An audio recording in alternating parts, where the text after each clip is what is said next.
Hotels with the in-house strategists have already planned their exits from standardization and started to diversify in speed to ensure that their plans are met. But private hospitality is stuck with the operational mindset and is still pushing on the usual. The other reason for them to not think about upgrading their business could be them depending on the solutions and designs separately and investing one after another in the renovations and interiors alone.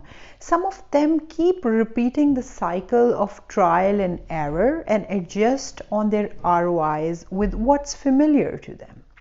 We cannot ignore that the future language of the brand is incomplete without a harmonic vibe.